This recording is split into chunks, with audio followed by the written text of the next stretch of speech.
যে রাজ্যের যিনি মা তিনি মেয়েদের কোনো সুরক্ষা দিতে পেরেছেন? আর যেগুলো ঘটনা গুরু পাচার হওয়ার বাইরে রোহিঙ্গাতে আসা যাওয়ার জন্য সুরক্ষিত হবে না কি করে? তারা তো তারা তো বাঁচতে পারবে না, তারা সেটা না হলে তো ওরই অস্তিত্ব শেষ হয়ে যাবে। আপনারা মেয়েরা কি সুরক্ষিত আছেন? না না না না না, কি করে সুরক্ষিত? আপনি বলছেন, প্রশ্ন করছেন দাদা, আপনি নিজেই তো জানেন যে রাজ্যে কি হচ্ছে কি হচ্ছে না। একজন মহিলা হয়ে সব থেকে মহিলার কোনো মান সম্মান, মা হয়ে যে রাজ্যের যিনি মা তিনি মেয়েদের কোনো সুরক্ষা দিতে পেরেছেন? আর যেগুলো ঘটনা প্রতিটা বেকার চাকরি ছেলেদের মায়েদের হাহাকার কান্না, দুঃখটা কান্না, উনি কি করেছেন?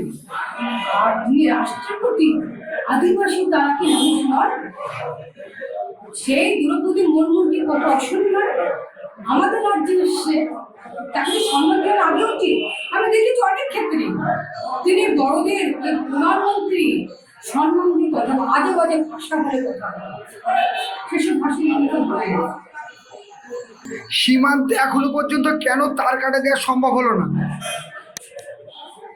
দেবে কি করে?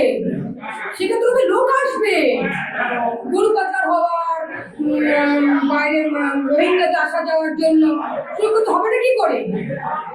তারা তো তারা তো বাঁচতে পারবে না, তারা সেটা না হলে তো ওরই অস্তিত্ব শেষ হয়ে যাবে। আমরা যে মোদী সরকারকে পরিবর্তন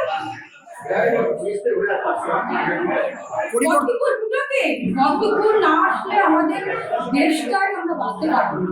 আমাদের নারী সত্তা থাকবে, আমাদের মাতৃত্ব চাহিদা, আমাদের এই যে দেখুন পদ্মফুল পুজো হয়, মায়ের পুজো লাগে, মহা অষ্টমীর দিন মা দুর্গার পুজো লাগে, আর ঘাস ফুলে কি পুজো হয়?